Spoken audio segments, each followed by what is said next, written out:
Hi, this is Nancy Yearout, and welcome to my show, High Road to Humanity. In every episode, I tell you powerful true stories filled with great wisdom that you can use in your own life as you strive for a higher road to travel. My featured guests will have their own unique stories to tell that enlighten your mind and your soul.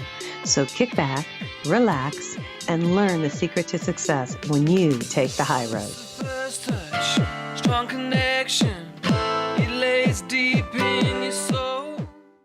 Hi, this is Nancy Yearout, and welcome to High Road to Humanity. And I have Alan Steinfeld here today, and we're going to be talking about his book, Making Contact. Now, he's been here before, but we have so much more to talk about that I'm really glad you're back. So welcome back to the High Road, Alan. It's always good to be here with you, Nancy. It's a pleasure to have you back. I'm so glad you came to visit. You're going to be in Sedona. Let's talk about that really quickly. You're going to be at the Ascension 2022. Yeah, it's a retreat and Equinox retreat, yes, with a bunch of really amazing people. Right. And Susan Ross is producing it. Yes. And I think it's a time we all come together and gather the latest information of consciousness, of ETs, of evolution, and see where we're at, compare notes, and share it with other people who have their own experiences. So I love these conferences because it's a chance to reset the direction of this. I would say we're at the leading edge. Your work, all the people coming, we're taking humanity to new avenues of undiscovered possibility. And we come together, we get to share what the future looks like and what is possible. So I'm really excited about this. I'm excited too. I'm excited to meet all of you who have come on my show and I've spoken with, but never gotten to sit down and have a cup of coffee with or a cocktail with or something. So it's going to be a lot of fun. So you guys, if you're interested, it's going to be up on the show. You'll see all the information. It's March 18th through the 20th. So 2022. So I hope everybody attends that. So I want to just give you a little idea of what we're going to talk about today.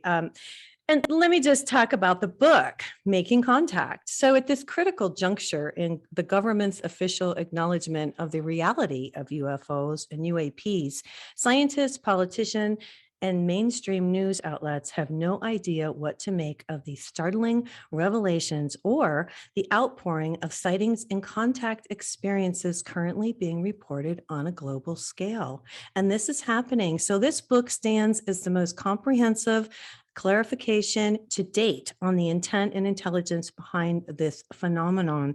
The variety of viewpoints expressed in this volume provide a solid foundation for the preparation of the greatest challenge to ever face humankind, meeting the cosmic others. And that's what we're going to talk about today. So I'm just really excited that you're here, Alan. Before we get into it, though, I've got to bring up the Canadian truckers, you guys. Here's the headline. This is getting crazy, right? Canadian truckers, police move in on protesters blocking Ambassador Bridge, live updates. So Ontario Premier Doug Ford on Friday declared a state of emergency in response to the ongoing Ambassador Bridge blockade and protest in Ottawa against coronavirus restrictions. Ottawa police said protesters need to move by midnight or they could be subject to arrests and fines. They also said that a Canadian judge has ordered the truckers to move from the bridge by 7 p.m. But the protesters remain. So the protesters have also blocked two other international borders crossing. I'm from this area, and this bridge, the Ambassador Bridge, is how we get over to Canada and how they get back. It's how we, everybody functions. And so let me just say, I'm proud of these guys for standing up for freedom, because you know what? If we don't stand up, what's going to happen here? And so I just, I'm not going to get into a whole big thing about it, but I'm just really proud that they're standing up, and I hope that they succeed. What do you think, Alan? Do you want to say anything on this? Yeah, no, thank you. Thank you for saying that. It's like government has helped us, of course, organize, and we have more services, whatever, but it's also failed us to represent the people. So whatever government that is, I mean, in the West, in North America, we're probably closer to being able to have access to the government as opposed to like some awful countries that just have dictatorships. But still, it's about the people, we the people. country for the people, by the people, and of the people. And if that's not being carried out, I think it's even in the Declaration of Independence, we have to take action to ensure that happens. Yeah. Yeah. So That's true. That's true. this is a time, that's all about the time of transformation we're talking about. I think this is sort of what the ETs are waiting for, because we can't rely on government to tell us the truth, even about the fact as simple as, are we alone or not? I mean, they know, I'm pretty convinced they know, they have the bodies, they have the ships. What's the big secret? Well, they have the technology, and I don't mean to interrupt you, but we have this technology, and I believe that we gave away, we gave away humanity for the technology. That's what I think. I really do think that, and I hate to be. Some people say. Yeah, I mean, well, go ahead. No, I think they've given us an upgrade to our consciousness as well, but it's not actually happening on the governmental level. I think it's happening with individuals. Mm-hmm. So. I think, yes, I think you're right. The government has sold us as guinea pigs for a cosmic experiment. This is with the abductions for technology. And, there's so many factions of ETs. So that was one. There's another level that's helping us evolve and awaken. We're just like little ants on the ground, like looking down. There's all these other beings all around us that are manipulating the world at large. So yeah, it's kind of scary. Like, there was a part in your book where I read that, and I've always felt this too, that they are manipulating our relationships, meaning that they're experimenting with us and we're not even realizing it. Talk a little bit about that, because that kind of was a little like offensive in a way, like you know what I mean? Yeah. What do you know? Well, the ET abductions, if you believe, and I do believe that's happened to me. Right. I think one set of the grays have reached the end of their evolutionary cycle. They hit a dead end. They bred passion and emotion out of their genetic pool and became pure intellect. And they realized that doesn't get them to God, let's say, doesn't get them to experiencing the total reality. And they realize what we have, which is full of emotion and passion and creativity, is a key factor in the evolutionary process. And so they are genetically accessing some of our DNA and interbreeding with their DNA to create the hybrid races, these half human, half ET. Right. Well, I want to understand something. And I had Brad Olson on the show, and he said these guys don't have souls. The grays don't have souls because they were created by test tube, but the reptilians do have souls. So that's similar to what you're telling me, but you're telling me something a little different. So I'd like to hear your take on this. When somebody says beings don't have souls, I think the yearning for passion is a soul quality so I think all things have souls. Of course, there's IA that don't have souls, artificial intelligence. Well, that's what I was thinking. They were artificial intelligence. That they were some created. of them are, but the beings behind those creations of those clones have a yearning, I would say, on a soul level to improve themselves. And, people make that statement, they don't have souls, but you think they do? I think the ones behind the experiment do have a soul, and they do want what we have. And in exchange for our greater awareness, our greater knowledge of what they have, the technology, but also the vast multidimensional awareness that they live on. So we're being upgraded as we, in a way, exchange our DNA. I don't mind being a father of an alien race. It's kind of a nice thing on your resume, if you know what I mean. I don't know. I have to think about that one. Well, I think I did donate some genetics. But so this whole idea of soul, I mean, how do you have even a receptacle for us? I mean, the soul is the most divine, precious part of all life. Right. I think animals have souls. Oh, I do too, for sure. For sure. I mean, I don't know if plants have souls, but I think plants have a collective soul. Yeah, I think they do. Yeah. So, but the human soul or the divine soul, I don't think you can take that from somebody. I think there's some of soul qualities within the DNA, and like even in transplants, heart transplant, lung, liver, you take on That energy. the energy, but the kind of a mood or the qualities of the donor. Like there was a famous case of a little girl who got a heart transplant from another little girl who was murdered. And when she had that heart placed in her, she was able to identify the murderer. Isn't that crazy? Isn't that, or some people with liver transplants have a craving for beers or stuff like, so there's something within the actual physicality that is a transference of some soul quality, but the essence of the soul, which is the forever nature of experience, can't be taken. I don't think, I mean, so there's this whole mythology, and that's just one opinion. So this was what happens in the UFO community. Like someone says something, says, yeah, that's a good idea. And then it becomes a myth, and then other people believe it without even checking in. You got to see. And I'm not saying I'm right. I'm just saying my belief. So it's okay to have different beliefs and disagree, but there's no one who has the right answer. That's why this book is a compilation. It's not mine. It's 12 different essays of people looking at this phenomenon from these different, it's like the blind man and the elephant. What do we have here? Right. So that's what's exciting for me. Let's take all these perspectives, put it together, and let's see if we get an elephant. Yeah. And we're going to talk about some of those when we come back from commercial break. You guys, the book is Making Contact, Preparing for the New Realities of Extraterrestrial Existence. This is Nancy Yearout. This is High Road to Humanity, and we will be right back. Hi, this is Nancy Yearout, and I'm here today with Alan Steinfeld, and we're talking about the ETs. And, you know, you have all these different people who have written chapters in this book, and it's really cool, you guys. One of the authors, Making Contact, you are so funny, Alan. All of these authors are really interesting. One I wanted to ask you about, Daryl, and is it Anka? Yes, Anka. Yes. Okay. He has an ET named Bashar that he communicates with. And I found that fascinating. Talk a little bit. What do you know about this? What do you know about Bashar? Well, you know about channeling, right? So you know people access these other realms by opening their minds to what's out there, and they become a vehicle for other beings to speak through. Bashar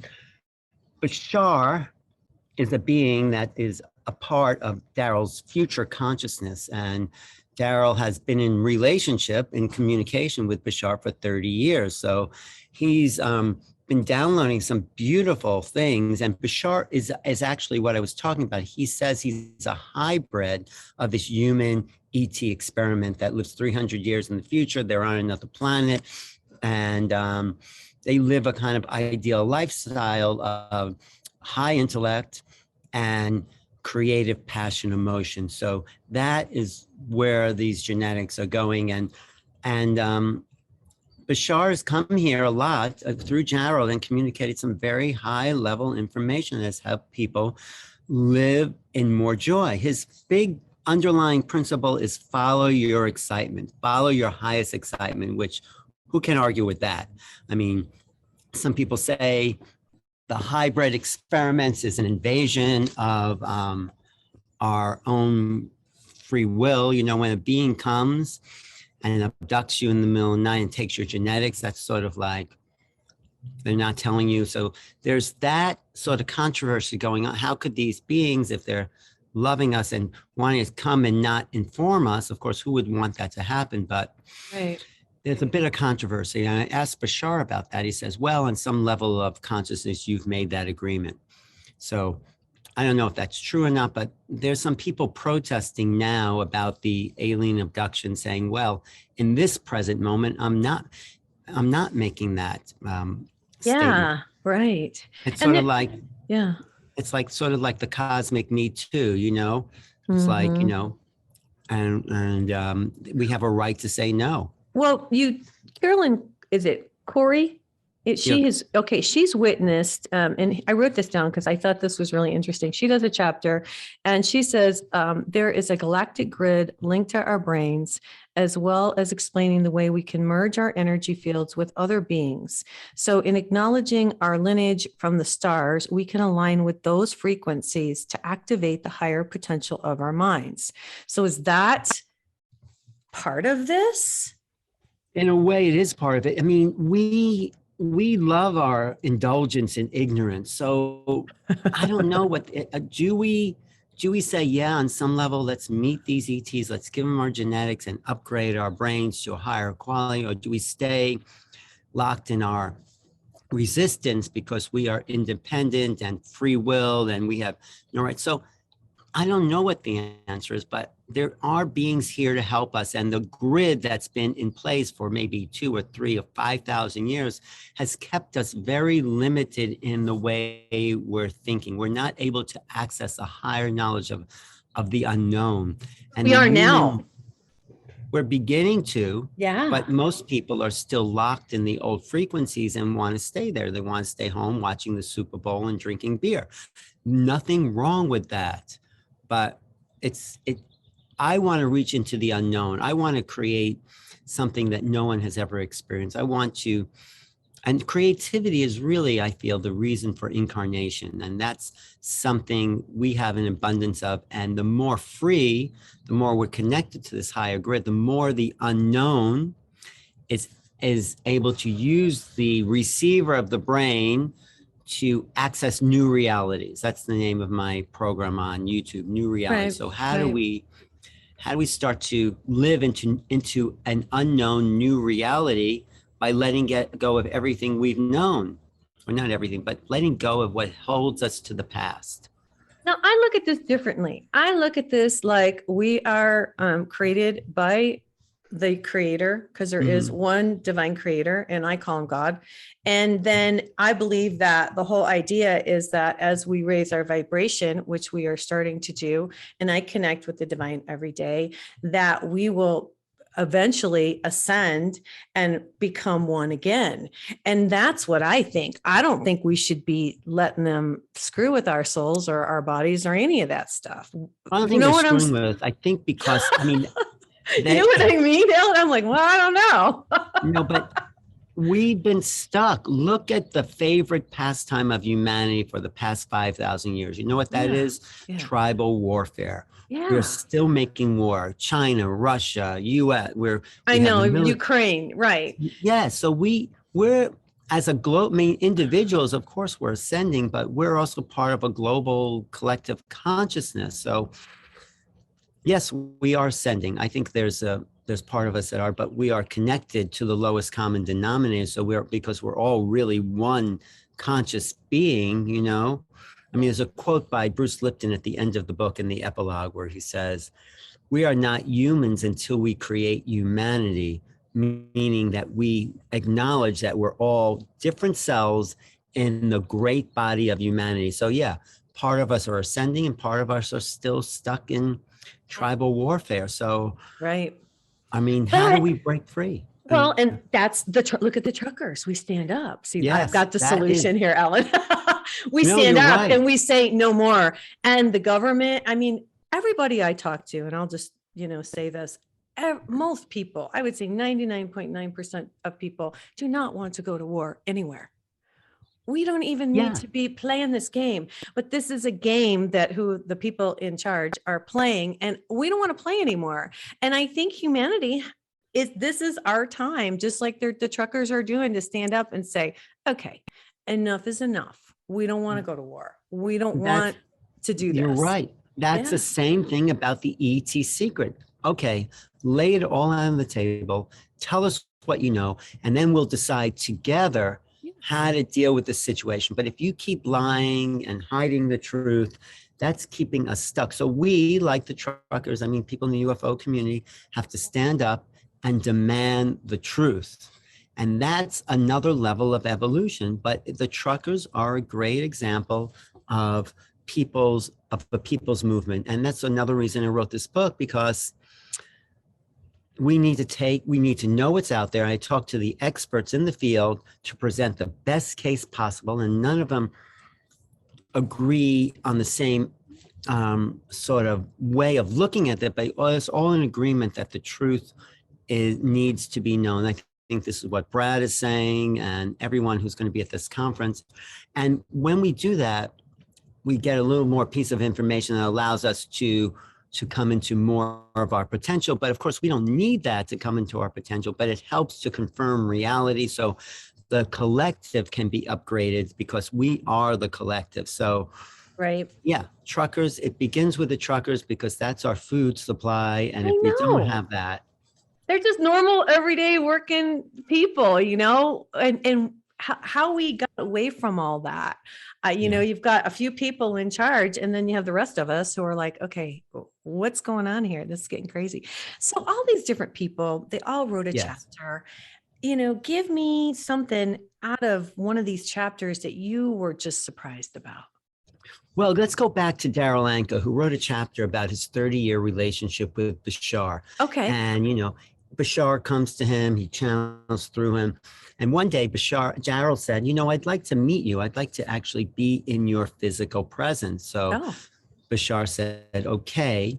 And then he had this dream, which is not, when you dream about an ET or UFOs, that is not a dream. That is an altered state of consciousness that they are interfacing with us in a way that's beyond the ordinary reality. Because if they show up, these ETs show up in our world, like right here in front of you, right there, Nancy, it would freak you out. I think it would. Yeah. Because the vibrational field of theirs is so different. So Daryl asked Bashar to show up one day. Bashar ships lands in his dream. This being comes out. Daryl seeing himself in the dream, walking towards Bashar, and then he starts to panic. He starts to feel as if his whole identity, his whole history is just being sucked out of him because he's facing this larger reality that is beyond the individual egoic identity. And that was too much for him. And this is after 30 years of practicing. So what has to happen, and what the reason in the subtitle is preparing for the new realities of extraterrestrial existence, we have to become more practiced in transcending the ego, transcending our own personal history, because that's also not true, and becoming more lucid. The more lucid we can become in our dream states, in our altered states, I don't mean drugs, because that's a very limited way. People say, oh yeah, let's do. No, there's lucid states that are natural to our organic being. Then we're more ready to meet them on an even playing field, because their field is so different than ours. Their field of conscious awareness. When you're around people you feel good, and then there's some crazy person there and you start to feel weird because you're picking up on that. Well, the ETs are just so different, it distorts our perception. Our energy field. And our perception, our consciousness, it shifts us. It's like looking at the world on its side. That's been my experience. And I think other people have said that too. So we have to practice awareness on a whole other level if we're going to meet them on an even playing field. That's my thesis. Gotcha. All right, you guys, I'm here today with Alan Steinfeld. His book is Making Contact. This is Nancy Yearout. This is High Road to Humanity, and we'll be right back. Hi, this is Nancy Yearout, and this is High Road to Humanity, and we're here today with Alan Steinfeld, and we're talking about his book, Making Contact. And of course, I asked Alan what he knew about the angelic realm, because, I talk about angels on the show all the time, and I communicate with the angelic realm. And so through all these different people that you've interviewed, what have they told you? And have you ever talked to a real angel before? Well, I have talked to Lorna Byrne. I think she's amazing. Lorna Byrne, angel in my hair. Yeah. She's an amazing being. I mean, there's people talking to angels that are uplifting humanity, because that is another realm. Like the ETs are one realm of vibration. The angels are another. I mean, the divas are another. So the world is so much more complex than that we've been told, even in our education, our media, politics for sure. I mean, so we are stretching the human mind to meet all these beings on all these levels and create a new cosmology of what reality consists of. So I think it's great that you're in touch with the angelic realm because you're bringing in messages that people need to hear. Right. And we need to change at this moment in our time because we've reached also a dead end. We need to clean up the planet. We need to clean up ourselves. That's what making contact is making contact with each other, the ETs, the world, the greater cosmos, and something that's waiting for us to grow up. Well, and I think we're kind of a big experiment. I really do. I know we're down here to learn, but I really feel like we're an experiment. And I feel like my goal is to help raise the vibration and to let people know that there are angels and there's elementals incarnated right now here on the planet to help raise the vibration. And I think people need to realize that and not be afraid. I mean, we're in human bodies, but we are here for a reason at this time to help humanity. Yeah, you know, Bashar says this is an experiment, like you say, a lot of people say, in density. We have reached the lowest point of density and we chose to forget because that's as dense as you can get. And so he says, embrace the density because it is shifting. So we wanted to be in these dense forms. We wanted to forget so we could learn the value of the totality of experience. And what I'm also teaching at this Ascension retreat in Sedona is remote viewing. Oh, cool. So you know what remote viewing is? I do. Right. It's the Tell ability. the audience. Yeah, tell the audience. It's the ability to access the non-local mind that we have that's a part of all existence. So essentially, when you go beyond your personality, you can know everything about anything all the time. We have access to forever, the past, the present, and the future.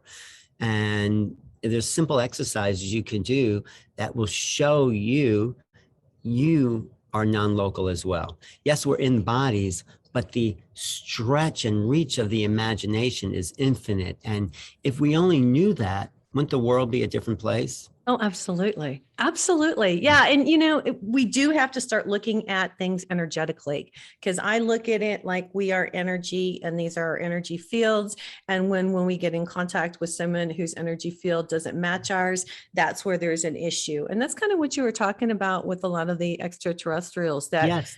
That vibration, you know, there's everything in the universe has a vibration. Everything is energy. And that's what I've learned over time. And that's why I always tell people, watch what you say, watch what you think, because our vibration of our words and our thoughts go out into the universe. And that's what we're creating for ourselves, right? Thoughts are things. You're absolutely right. That goes back to quantum physics. They're realizing the observer affects the experiment because if you look at something, what you're looked at changes. You know, when we are always communicating telepathically with people we love and are close to, and there's an energetics, and that's not confined to the body. So I totally agree with it's in the body. It's like, we're like radio receivers, right? You know? We are. Antennas. And so, antennas, right. So if you open up the radio, you're not going to find a music band in there. You're just going to find receivers. Our brains are senders and receivers of thought, though. That's the big thing that makes us different than just radios. But the actual self is not inside of us. We are inside the self, the great self. So it's people think, oh yeah, my mind and all that, or the God consciousness is part of me, but no, we're part of that. And when we meet these ETs, even though they're a different frequency, they're actually helping us expand beyond the lower dense realms that have gotten humanity stuck. And so it is a two-way exchange. Now, what do you know about, they've come down here looking for a lot of our minerals. We have a lot that grays that live up underneath, you know, like New Mexico, for example. Right. What do you know about that kind of stuff? What do you know about what they're after as far as the gold and things like that? Yeah, I mean, there's the Anunnaki legends, but it's not one race of beings. We're sort of like a little experiment, like you say, for the rest of the universe to just kind of come and observe how people can live in ignorance. So yeah, I think the earth is a beautiful place. It probably has a lot of natural resources, which we're exploiting with oils. And yeah, I think some of these races are here to extract minerals. Others are here to uplift us consciously. Others are here to take our genetics. Others are here to interface and work. So there's many levels. It depends where you want. Yeah. And I think we probably would do that to other planets. I think that's one of the reasons we're going to Mars or the asteroids. I mean, Yeah. Yeah. so So what do you that know was about this? What do you know about the secret space program? well, you know, I have a problem with the secret space program. Not Okay, tell personally, me. but I've heard people talk about the secret space program. I talked to Richard Dole and I say, Richard, you're a great guy, a great researcher, but show me evidence of the secret space program. And I have not seen evidence from I mean, yeah, lots of people in this field, including many of the people in the book, talk about this secret space program, but Yeah. I haven't seen evidence. I mean, it could be me. I haven't looked, but it's a suspect. So yeah, some people say we're on Mars and we're trading with the rest of the galaxy and there's ET. It could be true. Maybe I'm just not expanded enough to accept it, but I have not seen evidence. I know abductions exist. I know many levels of the ET scenarios do exist. I know there's telepathy. I know there's downloads, but I haven't seen humans or been aware. I mean, lots of people talk about it. You know, I don't want to name specific names, but I haven't seen evidence myself that there really is a secret space program where we're on Mars mining. I mean, I heard some ridiculous stuff that we're on Mars selling beer to the rest of the solar system. I mean, That's that's crazy. seriously what someone in the secret space pro who said he was said. Well, I Wow. said, what are we doing on Mars? He says, we're importing beer. And I think he was serious, unless he was just joking. But so I don't think that much of the secret space program. Of course, it's a big part of the phenomenon, and it may be true. What do I Yeah. know? I just know Yeah. my little piece. Yeah, no, I just thought, I would ask you. Now, let's go back to, there's a lot of people who've been abducted and, Yes, you've been abducted from which you can, do you I want think to so. tell your story, Ellen, of what happened to you? Well, I was open to hearing about ETs, and I thought, oh, they might be out there. But in this cross-country trip I took with this girlfriend, we stopped by this deserted canal. We were driving all day from the West Coast to the East Coast, and we stopped in northwestern Nebraska off of Route 80, and just were really tired. We just passed out, and in the night, we felt like we had been frozen in place, suspended in time, like we didn't move. Like most people, you go to bed and you're usually not in the same position that you went to bed, and you're moving, and who even remembers that? Right. But we somehow woke up and felt like we were in the same position. We went to bed and like we were frozen in time. And then I found that I had a mark on the back of my leg, back of my knee, a 4-pronged puncture mark. And coincidentally, I was working on a video for a woman at the time who was choreographing her abductions. And I said, what do you think of this mark? And she said, oh, that's an abduction mark. And I didn't remember anything about it, but it sort of freaked me out that that I could have something happen and not have a memory, but also the idea of being taken also kind of freaked me out. So two things happened. I kind of pushed it away and became obsessed with the idea at the same time. And that's sort of contradictory, but that sort of thing happens when strange ideas are planted in your mind. And that's sort of what the rude awakening, I think the planet's going to go through and is going through when the ETs arrive in visible form, when the government comes out and says yes. And so we are in for a consciousness shift. So for me, it was a conscious shift, and I met Bud Hopkins, and eventually accepted the fact that this might be true. But the key is, it's not happening in the reality that we exist in now, Nancy. There's a field shift. So the ETs are in this world, but they're not of this world. So they come in and out. And when we interface with them, a part of our physicality and awareness is shifted into new realities. That's one way. Does that make sense? Yeah, it does make sense. All right, we're going to go to commercial break. His book is called Making Contact. This is Nancy Earl. This is High Road to Humanity, and we'll be right back. Hi, this is Nancy Yearout, and this is High Road to Humanity. I'm here today with Alan Steinfeld. His book is Making Contact. You know, Alan, I want to talk about the government because I think people are fed up with our government as it is. They're telling us to wear the mask. They're telling us to get the thing. I mean, come on. They're telling us we can do this. We can't go outside. I mean, this is getting crazy. But for the longest time, so we know they lie, but they've lied to us for so long about the extraterrestrials. I mean, I'm in New Mexico. I've been to Roswell. You've been to Roswell. I mean, let's talk about this. What do you think? I think it's time for really a government that is not afraid of telling us the truth, not afraid of saying, I think this is the big thing behind the UFO secret. They're afraid to say, look, we don't know.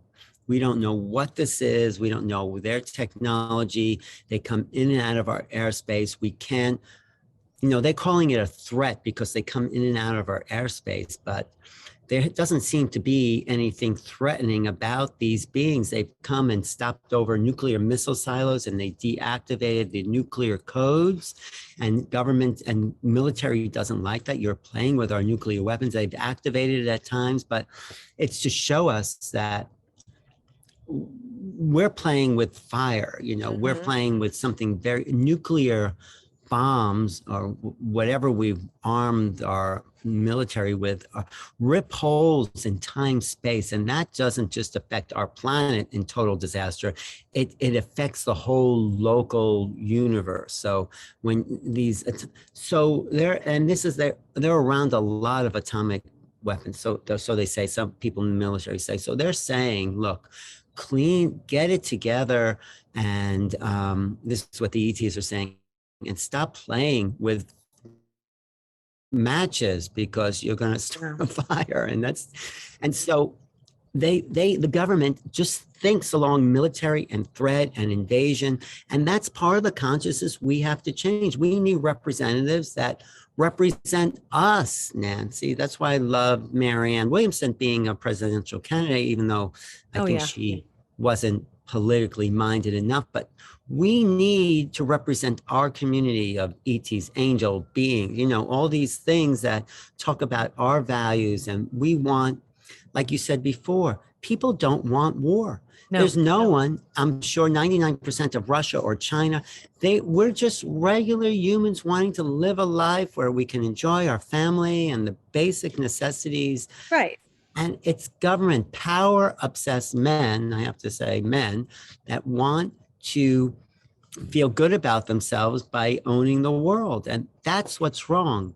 The ETs really, and the angels and everyone are waiting for us to wake up to who we really are. And we need, like we said before, thoughts are things. We need to keep putting out those thoughts and taking action. Like the truckers saying, no, we're not going to take it anymore. We want to know the truth about this thing that happened the last 2 years. We want to know what is really happening in Roswell, what the government knows. It's time to demand that, not just to sit back and in our armchairs and watch the Super Bowl and pretend everything's okay and we're coming out of this crisis. Yeah, hide in our little. And have you noticed, not to be just the wall here, but haven't you noticed how marijuana is legalized like everywhere? Like they just want everybody to stay home and get high and not pay attention to what's going on. Because I've been paying attention to that. My theory is that they actually put that into the 60s to quell the revolution. They made it illegal because everybody would want to do it, but it was really a sedative for a revolutionary spirit that was happening in the 60s, and people bought it. They numbed out. I think marijuana, I don't really do it. People want to do it. That's great. I can't even do CBD oil. I know there's no THC in that, but they want us to numb out, alcohol. That's what I'm saying. Alcohol is like the worst thing in the world. It's what kills so many people, and nobody bans it, and everybody just keeps drinking it, and people keep dying and dying and dying. And it's nuts. Even the ayahuasca craze. You know about the ayahuasca craze? No, I don't. You know what ayahuasca is? No, I don't. It's a South American herb or combined herb that brewed, and it creates very intense visions, hallucinations, but it's become an obsession. Like peyote? It's kind of like peyote, that? but it's more intense. Yeah. Okay. And it's everywhere. You can find it in every major city, San Francisco, New York, Los Angeles. You're kidding. Oh, wow. Everywhere there's ayahuasca, and there's nothing wrong with it. It's helped a lot of people. It's helped people get over trauma, but it becomes another thing that people do. You know, it's called the whole idea of plant medicine. And there's nothing wrong with plant medicine. If you're sick, you don't want to take medicine. If you're healthy, yeah, it opens up vision, but it's become an obsession. This is just my judgment. A lot No, of I'm just people may asking. object to that, but Yeah. I think if we do it once or twice and it gives us a vision of our direction, great. But people who do it every month or every week, or it's Too another much. way of numbing out, Right. you know. Now, I want to ask you, I'm going to flip subjects here a little bit. Sure, What sure. about the crop circles and the mutilations of the animals? I mean, Well, what do those you? are two different things. Okay, tell me both of them. Well, the crop circles, I think, are communications of patterns in the wheat fields. It was started in England, mostly in Wiltshire. And when you see these patterns, which are encoding vibrations that are put down, I think, by ETs, by a plasma ray, because I've been to the crop circles in England, I've stood in them, and the real ones, you really feel an energy, and you Oh. feel different energies in different ones. Actually, I might lead a crop circle tour this summer. They're encoding us with energies that are helping to upgrade our frequency visually, and, you know, maybe eating the wheat there or the crop, but Okay. um, That makes sense. and you just looking at them, you'll feel an upgrade if you're open. Cattle mutilations are a whole other thing that's been happening probably since the 70s or before, where the blood and the soft tissue of a lot of these cows are extracted and left no trace behind. Sometimes just the tongue and genitals and I wounds. know. And my theory, I don't know who really agrees with this, but you know, those hybrids we're talking about where they take our genetics and they mix it with the ET genetics, they are creating huge incubation vats, like huge wombs for these, like these hybrid fetuses to develop and evolve embryonically, but bigger than that. So they can't fit in a womb. Their heads are too big actually to be born out of a woman. So they need these big incubation vats made of soft tissue, and cow's blood is very close to human blood, and it's a substitute womb. So they need that to incubate hybrid. And there's also nourishment that the ETs, some of the grays, put on their skin because they don't have a digestive system. So by smearing, that's why they smell. If you've ever been around an ET, No, I haven't. they have a very sharp smell, like seaweed, dense, like stagnant, musty seaweed or something that's. When have you come in contact with one? Well, just kind of in memory things, not anything that You just I remember. Yeah. I just get a faint glimpse of that. So these animal mutilations are for all the hybrids that are being developed around the world and taken, I think, to other planets and being genetically spliced human DNA, human and ET DNA, to create a new race of beings. And they need all that blood and soft tissue to have those new beings be born. You know, as you're talking, it makes me think they're all here because we are really, really special. We are special. You're right. The planet is very special. This is a very beautiful planet. Look at the range of diversity. Mm-hmm. Humans don't know how special we are. I know. We've been dumbed down not to know it by, I have to say, I don't know if you agree, by religions, Sure. by media, Sure. by politics, by education. Yeah. We don't know our divinity. I know. We don't know how special we are. And what we're doing in this movement, and your show and all the things I'm doing, is trying to tell people there's so much more to us. This is really what the higher ETs are saying.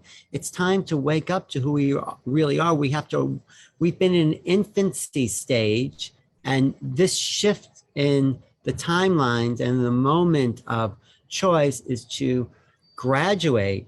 Right. And say we can meet these other beings of the cosmos on an even playing field. It is time to meet the others. Well, yeah, because we have all these abilities, and mine are getting stronger as I connect more and more and more and start to understand, you know, and we have like all these different abilities. We are telepathic. We just haven't developed it. Everybody's psychic. Everybody is psychic. That's what I learned in teaching remote viewing. Everyone in the room gets the target. Everyone at first try. Yes. I just say, get out of the way, get the personality, and they get it. Yep. And we can heal ourselves too. That's something. Absolutely. Yeah. And there's so much, there's so many things. I could sit here all day and talk about how great we are. And I'm just starting to realize more and more and more how fantastic we are. And as we evolve, I think we will all start to realize. Well, as you talk about that, Nancy, I start to see a light come out of your eyes. Really, you start to because I'm excited. Yeah, because I know what's possible for some reason. You're emanating the frequency of that. Yes. I should have you on my show and talk about that. I'll come and talk on your show. Okay, definitely. We'll do an angel forum, that sounds great. You can have me on the show. But what? Go ahead. Yes, go ahead. No, I just want to say it's very, very exciting, this threshold in time that we are at, because it's a chance to wake up to something that's never been possible before, a collective utopian world. I know that's idealistic and fantasy. No, not at all. That's my book. My book is called Wake Up, The Universe is Speaking to You. And I wrote it like 6-7 years ago. And I don't even know how I knew, but I knew it was time to wake up. And that was before everybody started waking up. So I just think you do wonderful work. I'm really excited that you put this together.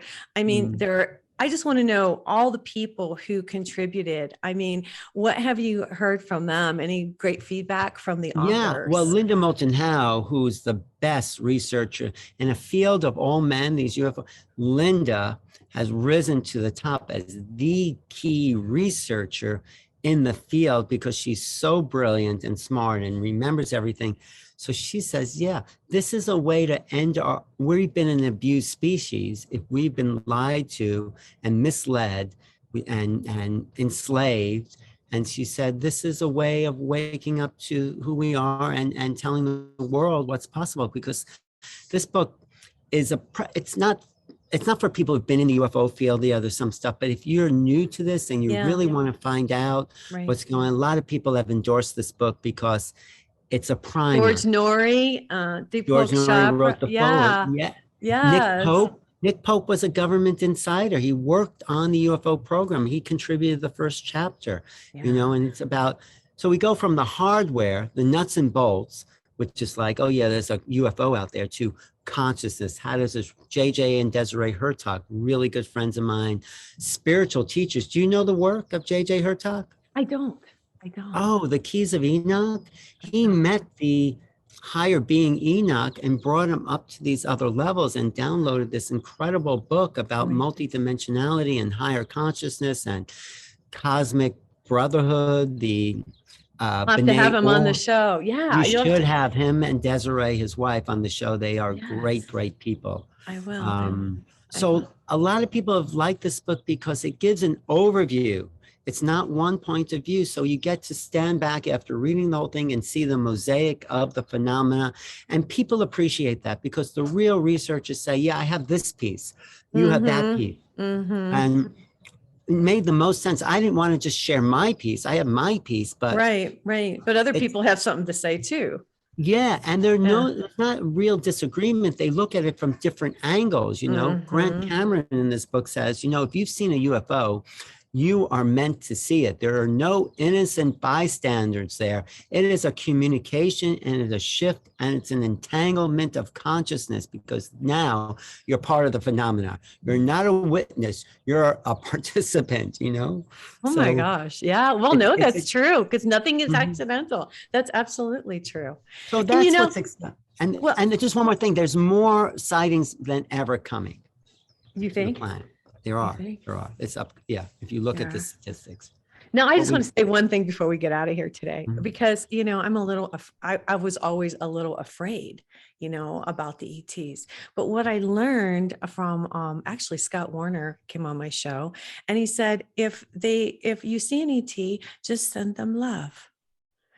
And they're not greater than us. They're not better than us. Just send them love. Yeah, and everything's fine. And that's what I learned. So I want to tell the audience that if you ever come in contact, if you ever make contact and you get nervous, just send them love and you'll be fine. That's the thing. We are equal to them in every way. They may be smarter, they may have greater technology, but the emanations of the divine self, as we put it out there, there's nothing greater. There's no being you're going to meet that has more of Power. the divine power than each of us have. And when we emanate that, just like you're doing, Nancy, as you light Yeah. up there, they can't do anything to us when you are in that field. Right. They want us to be met. They want to be met on that level. Wonderful. I think.